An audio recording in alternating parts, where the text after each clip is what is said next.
Welcome everyone here. So glad to see you join us for this session to learn about the bookends and specifically about the launch seminar. I am Melissa Beers, please call me Missy.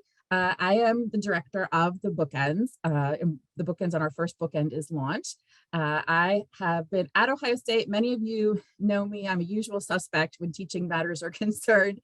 I've been at Ohio State for 22 years. This is the start of my 22nd year. And most of that, really all that time I've been in psychology, directing intro to psych, which is, I think now the second largest GE class at Ohio State compared to our bookends here. So I'm just delighted to be with you. I'm so excited to share with you about this phenomenal course that has been in the making for so many years. And so our goal today is really just to give you the big broad picture of the bookends, starting with a look at the new GE. So for those of you who haven't been following or keeping up with the new GE, we're going to take a look at the new GE. And we are also going to take a look at some of the resources that are going to be available to instructors. And then I'm going to wrap up with some questions. Many of you think very much alike, good minds think alike. And so lots of you generated many of the same questions. And so I'm going to try to answer as many questions as I can today and just give you a sense of what's going to happen next and how things are going to progress. So with that in mind, I do want to just take a moment to first thank my colleagues at OAA for all their help in getting this session together. I also want to thank Meg Daly, who is our incredible Associate Dean and who's been the real mastermind and the leader behind the evolution of the GE. So just really thank you, Meg, for your vision and for your leadership and all of your support to get us where we are today. Thank you. So I want to start by introducing another mastermind who's been really a personal hero of mine for many years, and it's just an honor to work with him now in this capacity. Alan Kalish, who many of you may remember as our leader from our UCAD days, and now Assistant Vice Provost in Undergraduate Education, working here in the Gen Ed. So I'm going to turn it over to Alan to talk a bit with you today about the structure of the GE, what's changing, why it's changing, and what we're moving into now as this shift happens in the fall. Alan, take it away. Thanks, Missy. And you always embarrass me when you introduce me, but I appreciate it. Can we get the next slide?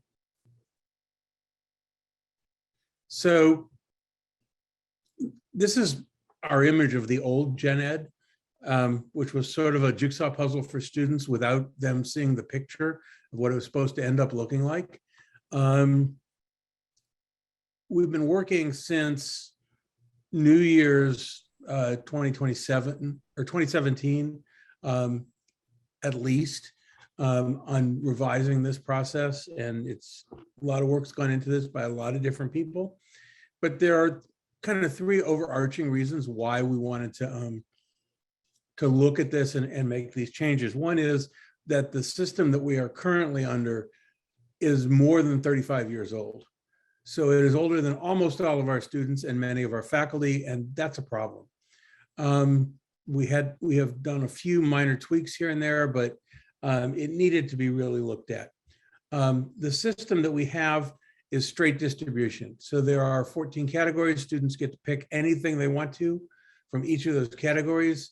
And very often, depending on the quality of the advisement that they're getting and whether they're actually following it, there's no connection between what they're taking or if they're taking it because of convenient timing or whatever. And the distribution model has not been the current evidence-based model for general education for a very long time. So we wanted to create something different that gave students more focus, that everything wasn't an introduction, and that answered the third problem that we had with this, and that is that our students didn't understand why they were doing it. They regularly told us it's just a GE, or it doesn't really matter because it's a GE. And clearly, if we're focusing this much of our intellectual attention on a general education, we think it's not just anything. It is an important core part of their education, and we wanted it to be that. So if we can look at the next slide.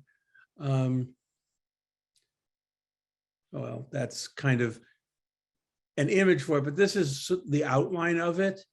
So as you can see, at the bottom, we have the foundation. So we still have that distribution model of a certain sort, although it's not as much of it that way.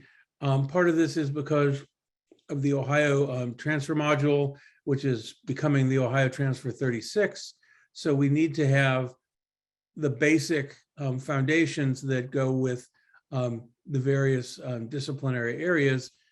We added to that race, ethnic, and gender diversity as a separate standalone course rather than just an add-on, because that's just more important than something that's stuck on top of another class. We needed to have a separate class. And in fact, the Ohio Board of Department of Higher Education is in the process of adding that to the transfer module as well. So the foundations are crucial, but we wanted students to do something more than the foundations. We wanted them to raise it up, and that's where we came up with the thematic pathways.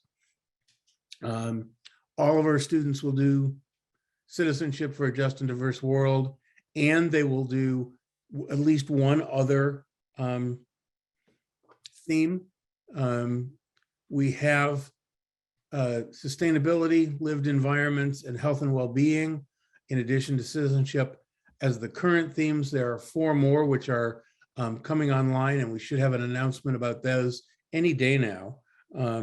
It's a matter of getting the classes through the approval process to stand those up. But this new process now gives all of our students 2 different shared intellectual activities across their whole, actually 3, across their whole experience. So all students will do the launch seminar. All students will do the Citizenship for a Just and Diverse World theme, and all students will do a reflection seminar. This is the first time in many, many years that all Ohio State undergraduates will actually take the same activity across their whole career. So that's the process. And so the launch and the reflection, which are 2 of those shared intellectual activities, make up the bookends that Missy is leading on, and I'll leave it for her to tell you more about those. Thank you, Alan, for that look through our GE. I just want to let everyone know we have so many resources available online. If you haven't seen these websites, there's the general education website is full of resources, full of information.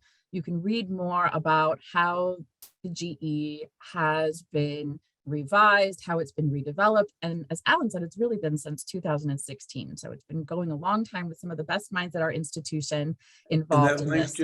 That link just went into the chat. So if you want to go there now or bookmark it, it's bookmark available it for later. Yeah, and we're going to be sending out after this just a long list of links and resources for you. So don't worry if you feel you're missing something. We've got lots more coming your way. So I wanted to make you aware of this website, and I also wanted to make you aware of the GE program website, where this figure is going to live and where other resources are going to live. So as Alan said, this is really a historic time for us at Ohio State. I mean, this is a really historic moment for all of us to just pause and take stock of this change that's happening. Now, it's only happening with a quarter of the university, because 3/4 of the university will remain on the legacy GE, as we're calling. We're not asking students who are almost done with their coursework to change. So this is just the tip of the iceberg, changing the whole shape of the university moving forward. But this is the first time that all of our students will have a shared educational, shared curricular experience in this way.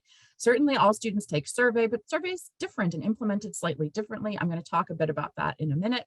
This is something different. And so now students are not only going to all take the same theme or courses within one of the same themes, but they're also going to take these little Buckeye bookends. And so they will have this launch seminar within the first 3 semesters that they're here, and a reflection seminar at the end. And so these are really unique and important pieces, and that's what we're here to talk about today. So what are these bookends? Like I said, launch is intended to get students off to a start within the first 3 semesters of their time here at Ohio State. Launch is specifically designed to support students in understanding and planning for how they are going to progress through the GE.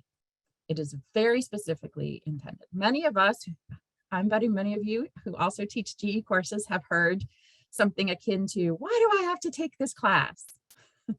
We all know why we want them to take the class, and we all know what we have to offer, but very few students are ever getting explicit guidance in why we have a GE, what the GE is intended to do for them, and how they should be taking advantage of it. It is almost as if we've said, pick up these puzzle pieces, and then you hope they all fit together. Now, with this launch seminar, we get a chance to help students really think about and understand and explore the general education curriculum.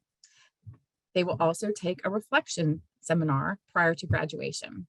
And so that's going to be a little further down. They can take it within a window before graduation. Both of these are 1 credit hour, and they are satisfactory, unsatisfactory. So basically pass, non-pass. And that's not to say that there's not some really important work that students are going to be doing, but it is not a graded seminar. Many of you might wonder, how is launch different from survey? Some of you may teach survey or have taught it in the past. Survey is situated within a major program or within a specific program. It's there intended to help students understand the resources available to them, the requirements that they must meet.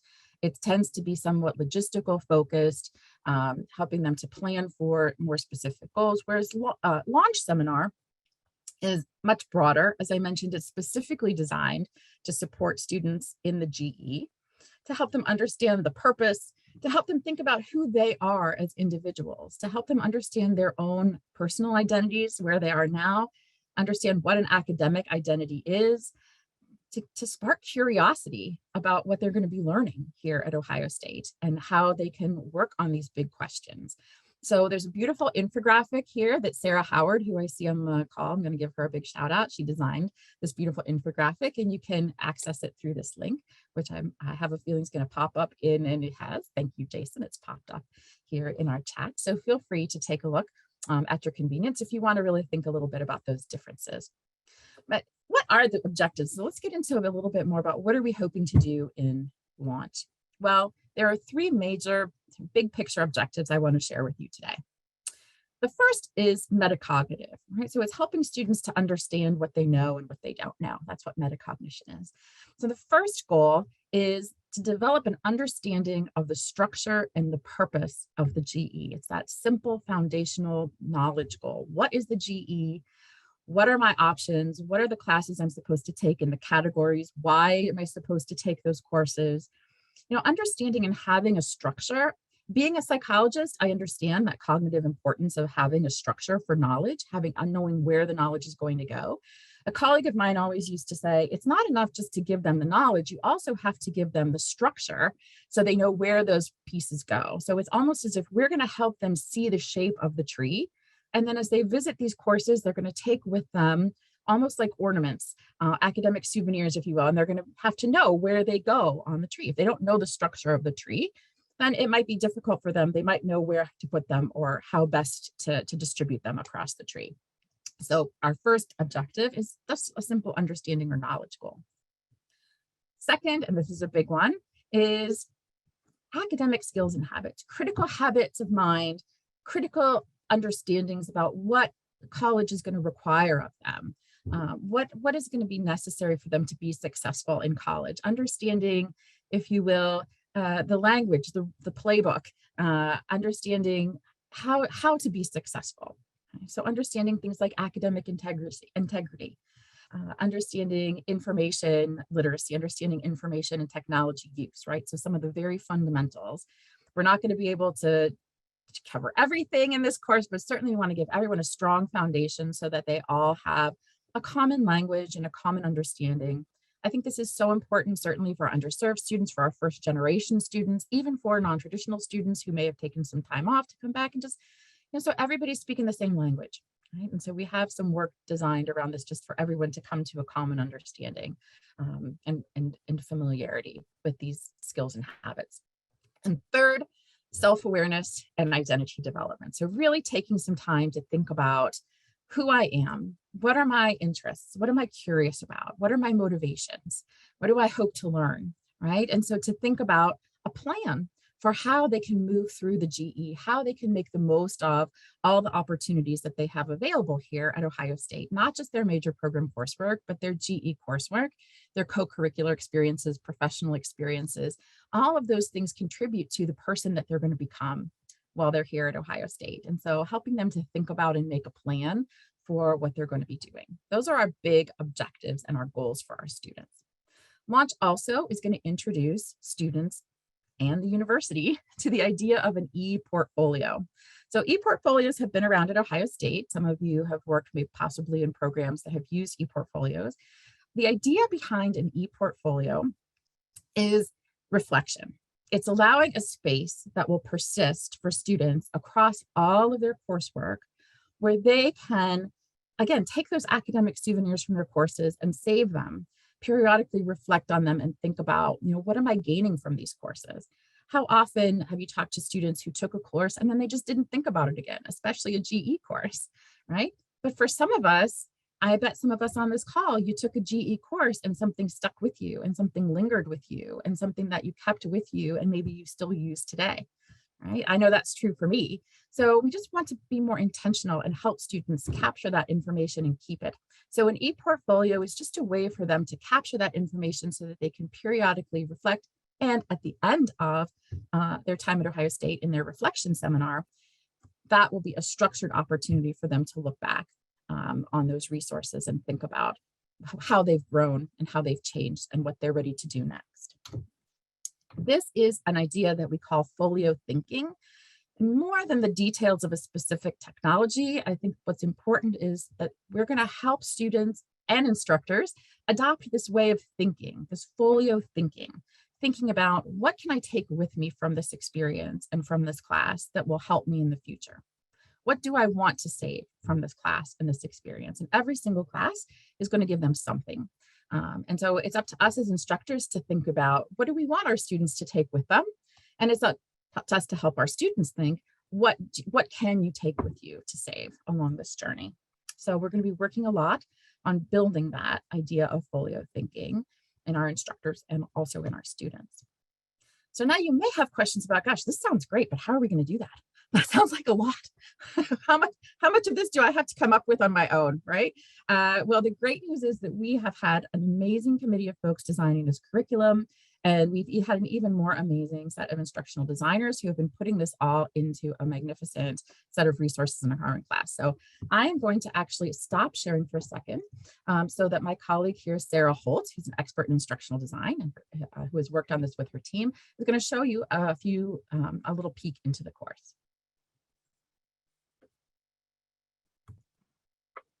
Thanks, Missy. Excuse me. All right, so this is our working version of the Carmen shell for the launch seminar. Some of the guidelines I was given when I came onto this project were to think about making something that's very easy for students to navigate, knowing that many of them will be new to Ohio State, maybe have not engaged with Carmen very often, or maybe never. For some of them, this might be the first time they have a course with materials in Carmen. And then also to think about making this as easy as possible for the instructors, because we know this is a new prep for many of you. It's not in your disciplinary backgrounds, and just the scale of what we're talking about enrollment wise here, right? We know we're going to have 100+ instructors every semester, and we want to make it as easy as possible for instructors to give a pretty coherent, consistent experience to students with some flexibility for making it their own, being authentic, meeting the students that they have where they are, but still making sure everybody leaves with some core experiences and knowledge. So to do that, we've built a pretty robust Carmen space. You're looking at the instructor view here.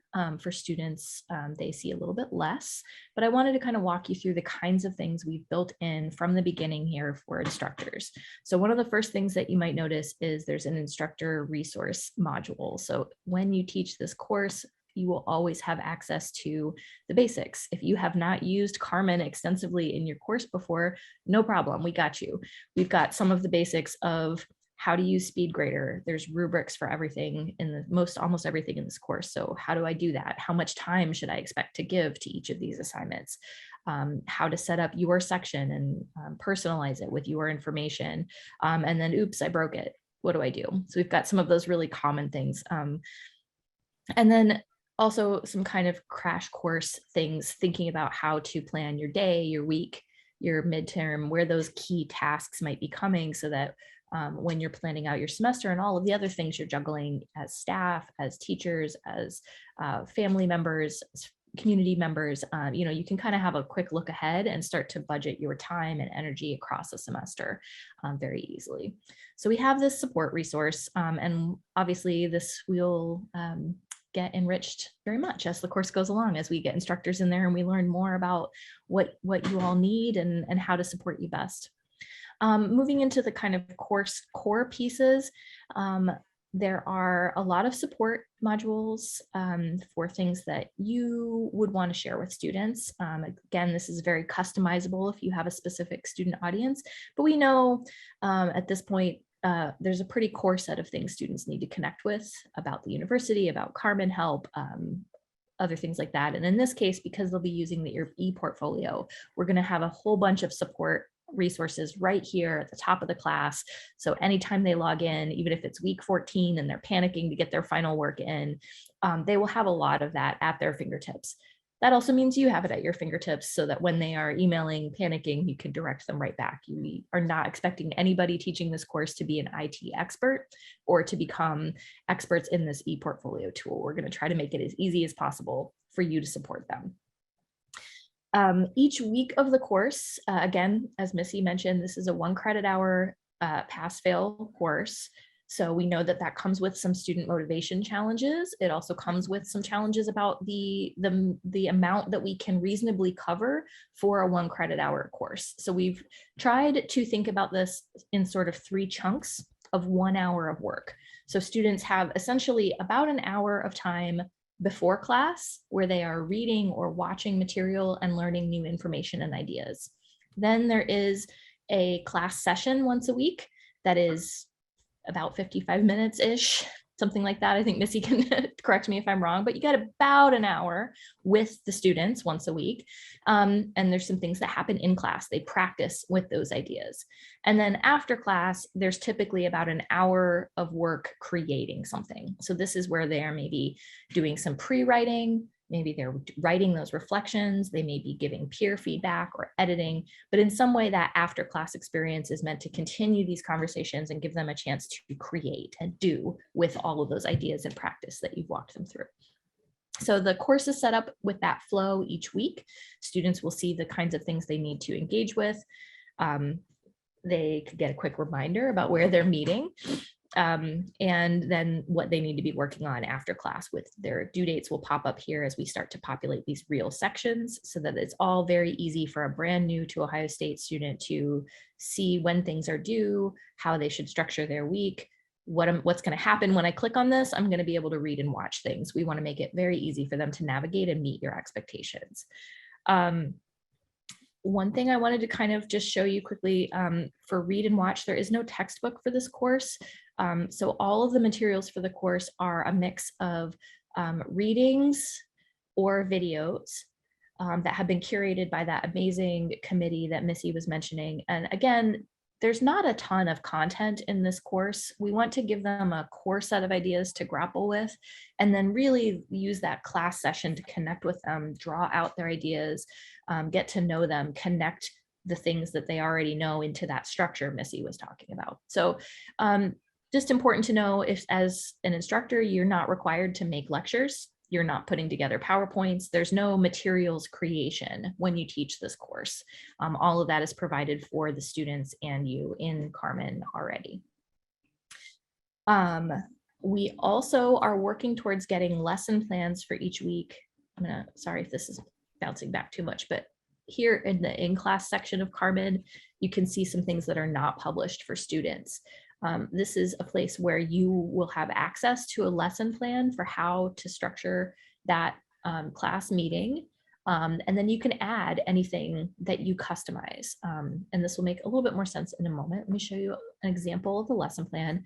The idea here is we know what the assignments are, we know what content they have, and the instructors will have some freedom to use that class time in ways that make sense. You might have activities you are really in love with doing that you know work really great, that you're very strong at facilitating. Maybe you get to know your students and realize they need a certain kind of interaction to learn best.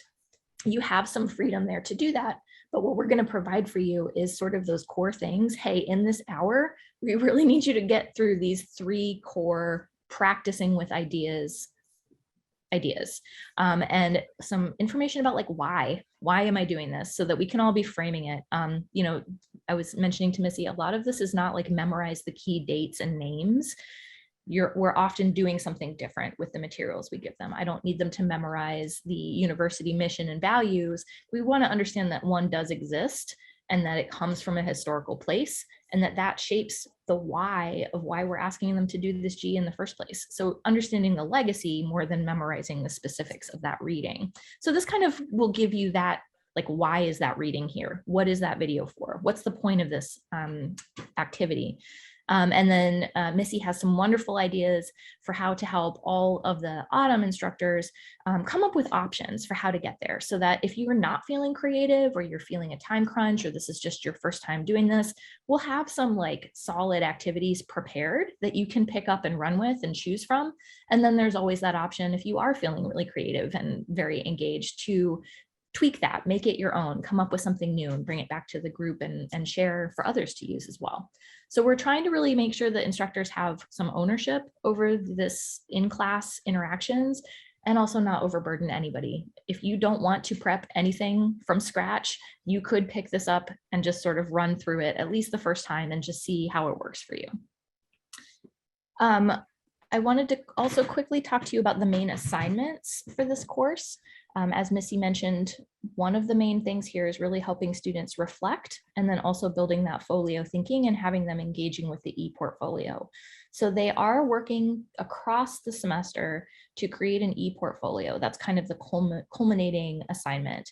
But it's pretty basic. If that sounds scary, if you haven't worked with e-portfolios or you've only done very elaborate ones, right now we're just assuming they have no technical knowledge, and we're really building the building blocks of navigating the basic interface and that habit of curating things along the way.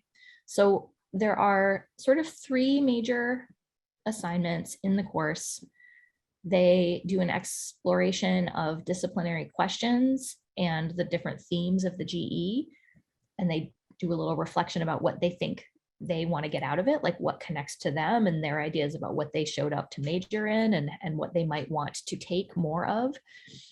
There is an academic identity statement where they think about academic integrity and change and having some agency in who and what you become during your time at university, and get comfortable with being uncomfortable and open to new experiences. That's a really, I'm really excited about that assignment. And then finally, they make a plan. There's a forward-facing plan for integrated learning where they identify some key things. Who do I need to take this to? Is it my advisor? Is it someone in my department? Is it my family? Is it my community members? What kinds of things should I look for in terms of mentorship opportunities, lab experiences, research opportunities, anything like that? We are nudging them to connect the GE to the stuff that they care about and build some resilience. So it even asks them to think about, hey, when this all goes wrong, how are you going to handle it? So there's reflection there. Those assignments happen in Carmen.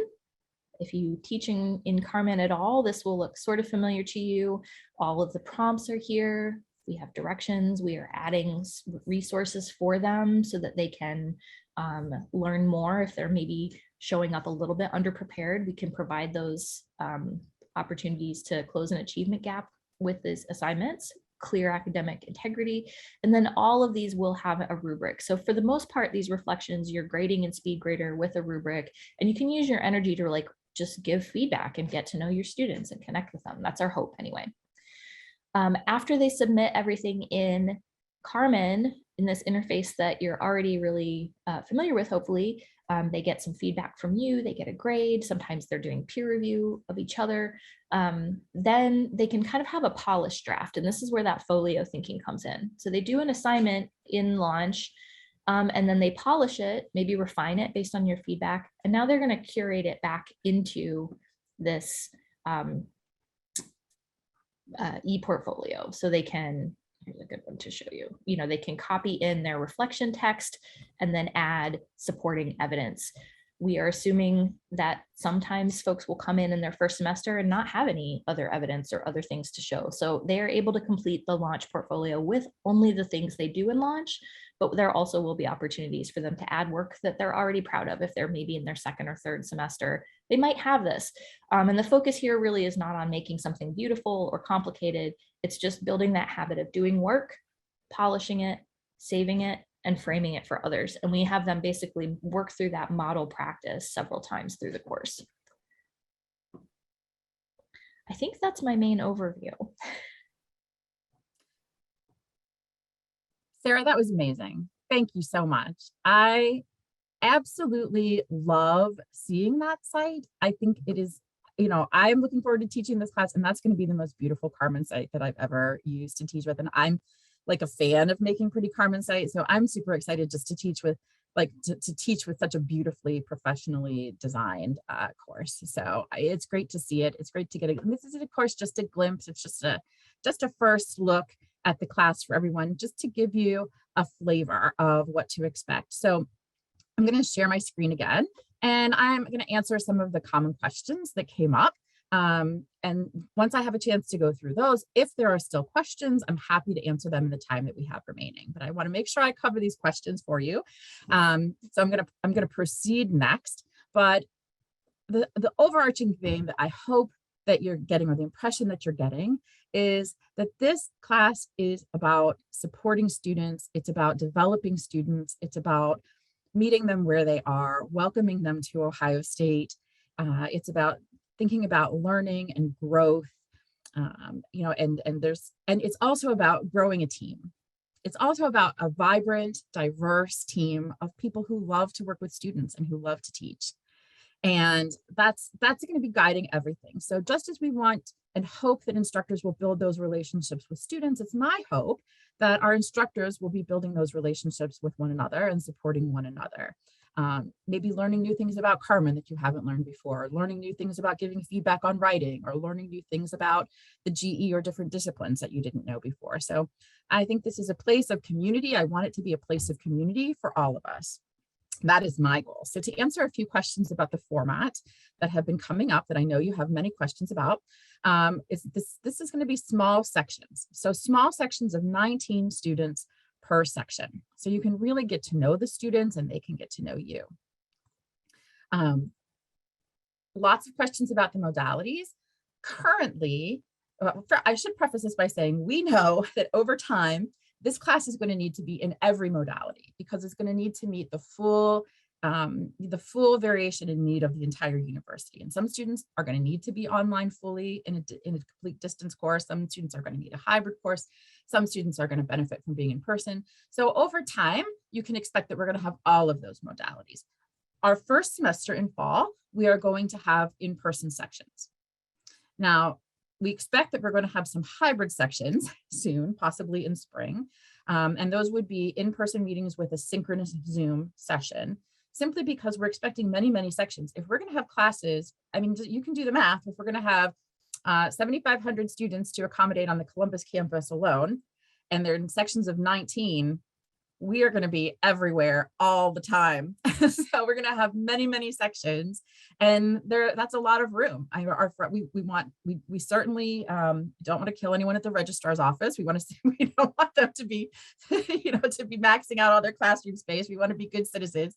So we may have some sections that are hybrid, so we can share some classrooms in the spring.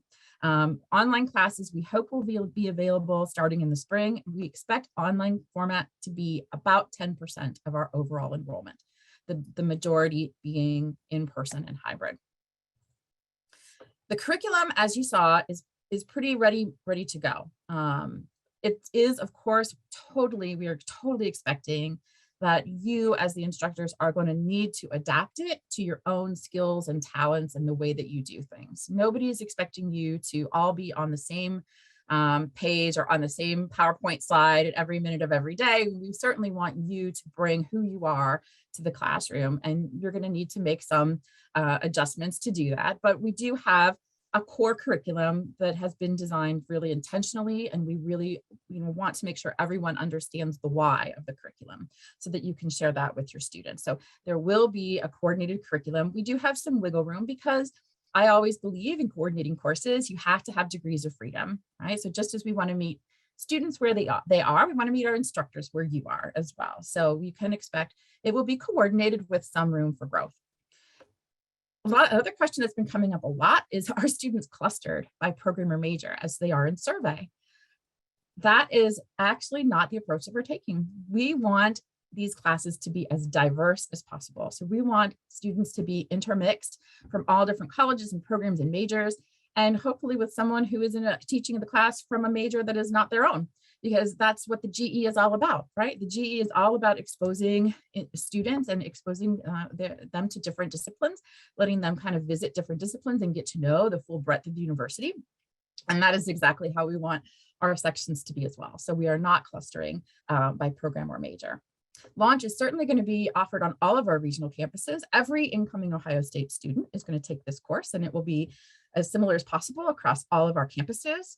So if some of you on this call today, or some of you listening to our recording, are interested in also teaching at a regional campus, we certainly have opportunities and want to support our regional campus teams just the same way that we support our Columbus campus team. So if you're interested in that, there will be an opportunity for you to request or to let your availability be known for teaching at a regional campus. Now, anyone who knows me on this call, if you know anything about me, I think you know that I really believe firmly and strongly in supporting instructors. In my past job, my role was to teach new graduate students how to teach and supervise them in their new teaching experiences. So it's really a luxury now for me to be able to work with seasoned teaching professionals and people who love teaching and have teaching experience. But I'm excited to bring this team together. Who can teach?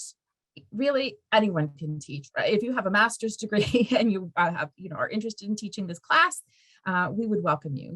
You don't have to have a certain background or expertise. We're going to provide you everything you need. The one thing you need to have is an open mind, curiosity, and you need to care about students and what's best for students. If you have those qualities, then we want you on our team. Right? That's what we want. We want a team who cares about students. I plan for us to have lots of ways to support one another. Certainly, we're going to have team meetings, or we'll have team meetings with our instructional team at least at the beginning of the year, mid-semester, and possibly at the end of the year as well. So you can expect that we will have some all-team meetings. We will also have regular checkpoints where you can check in with me, or you can check in with other instructors on our team. So there's going to be lots of opportunities for instructors to be supported by our leadership as well as by one another. How much time is expected? This was another question. We have estimated, or the committee that developed and worked on our defining our positions, our instructor positions, estimates that it's about 7.5 to 8 hours a week on average to teach this class. That is what is anticipated to the best of our knowledge at this time.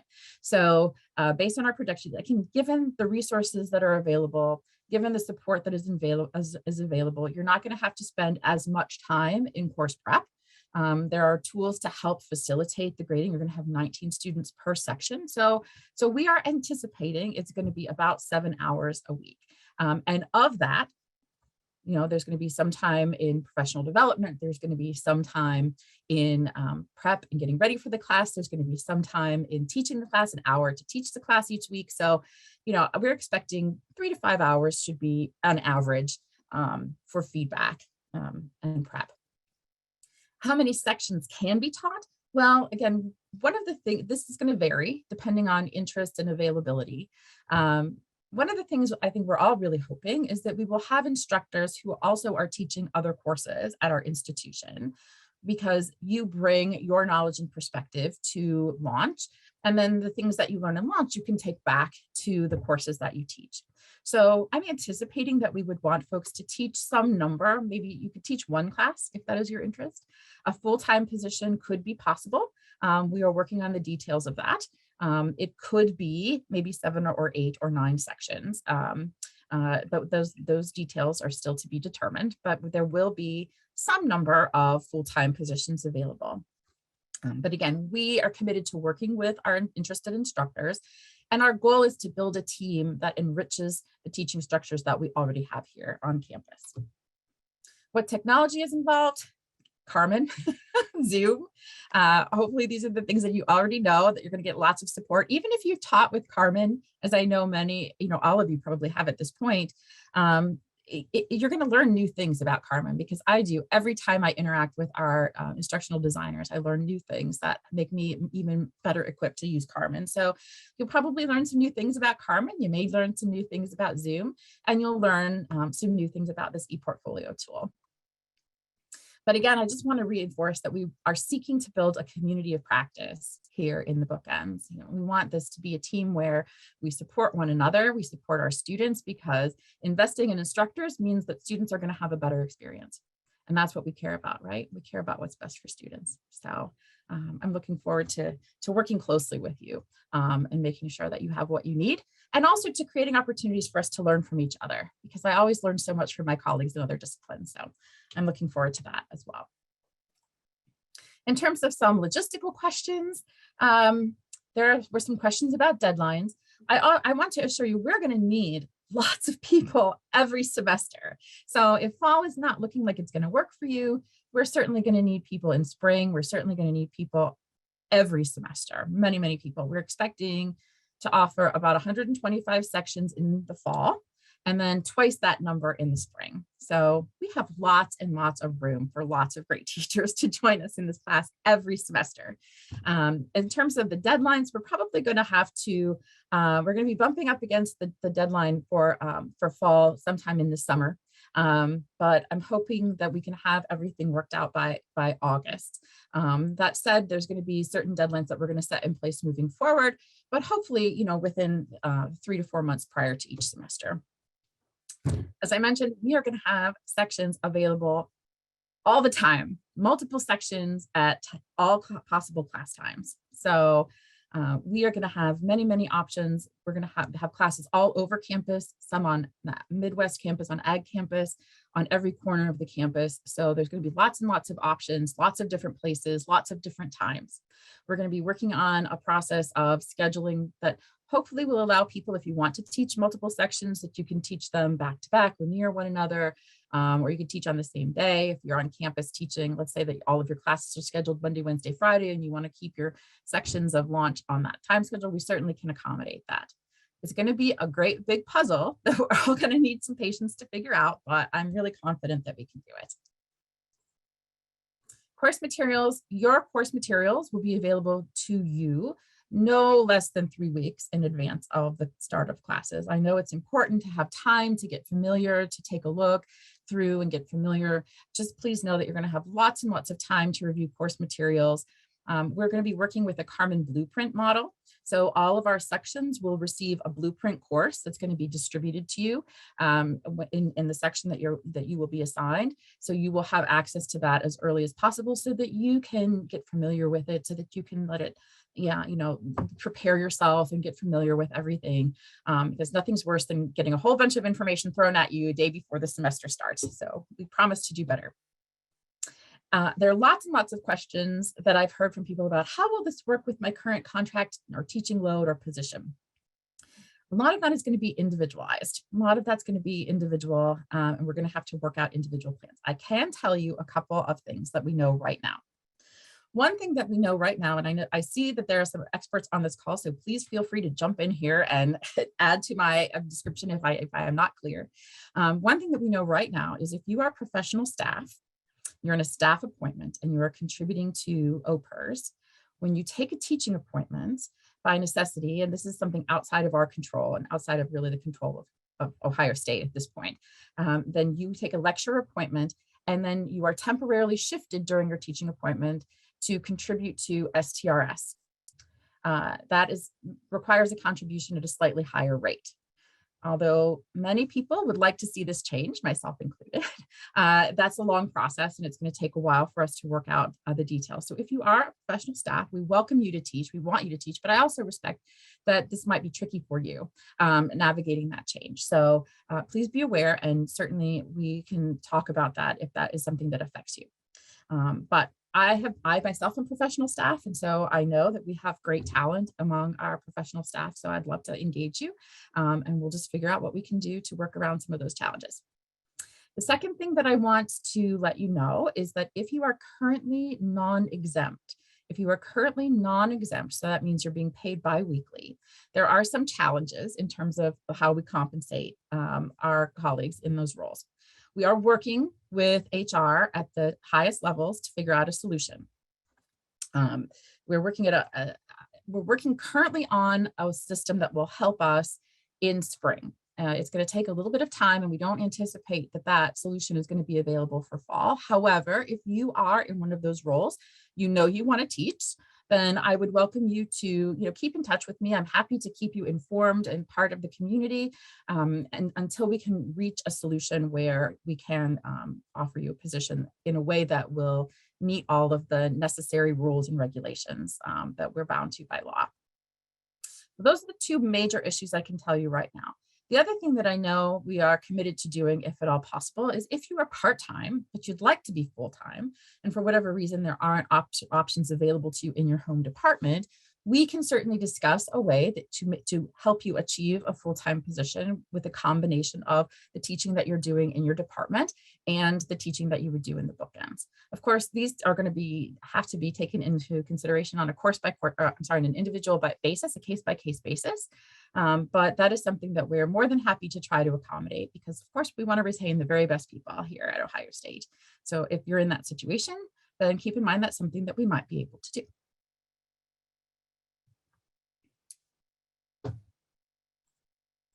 All right, what's next? What is next? Well, the next step in the process, hopefully now I've been able to give you a glimpse of our course. I hope that I've been able to share my excitement with you. I hope that you feel excited about the possibility of joining us in this course.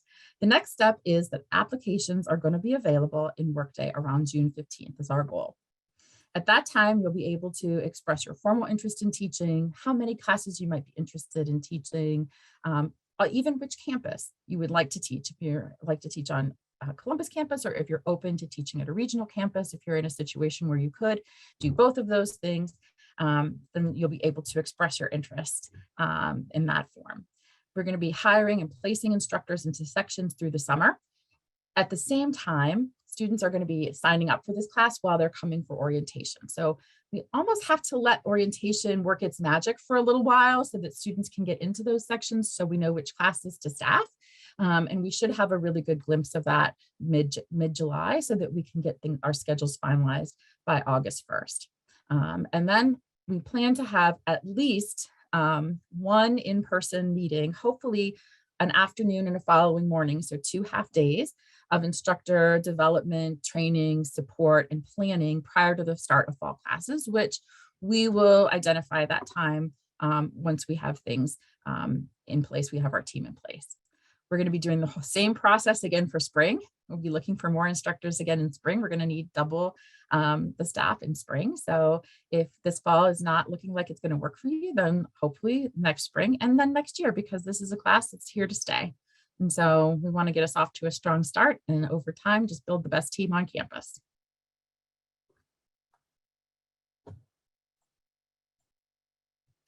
This is all I've prepared for you today. I hope it's given you the answers to your biggest questions, and I hope it's helped you to sort of get your head around what we're trying to do here in the Bookends and what it might be like to teach this course. So at this point, I would love to hear questions that you have, or I can take some questions in the chat. And so I see we have some questions being answered in the chat. Is there anything anyone yet would like to ask, or anything I haven't covered that you desperately need to know today? Well, I don't know how desperate I am to know it, but I was just going to ask for a phone number or an email whereby I could follow up and contact you. Thank you. My email's on the screen here, beers.3. On the screen. Yes, absolutely. If you can see it. Oh, have I stopped sharing? Yeah, I don't see the screen. It's beers.3. I'll drop it in the chat here for you. Okay. I already did, Missy. Oh, thank you. Okay. Okay, I'll get it from the chat. Okay, thank you. Thank you, Doug.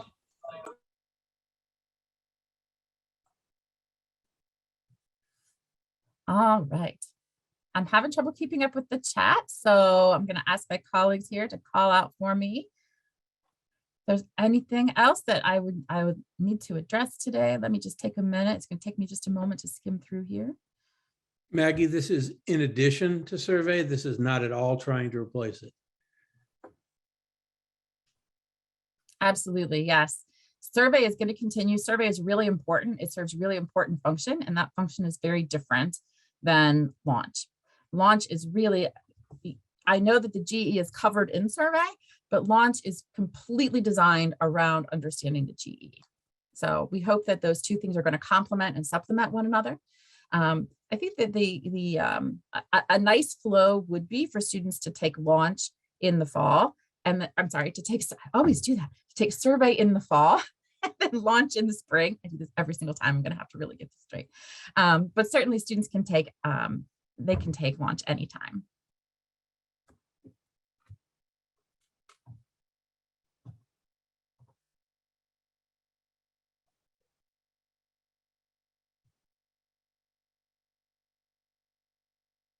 I see some questions about the OPERS and STRS questions. We'll get try to get some information out to folks who are interested in that.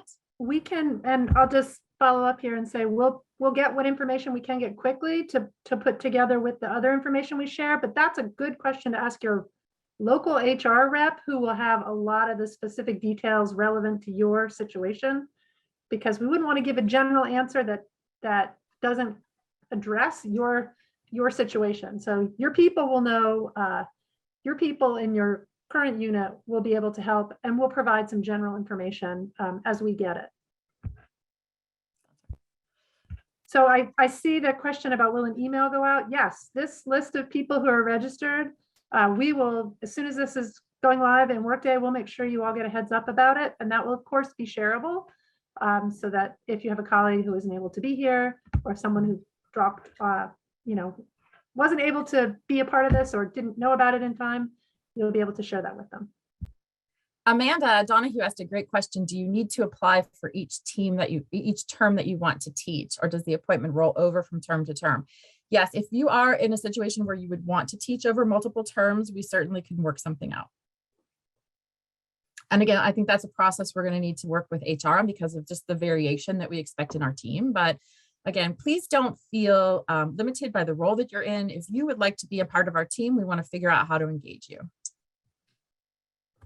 And Valerie asks, if you're no longer employed at Ohio State in another role, can you be employed here? And I think the answer to that is yes. Yes.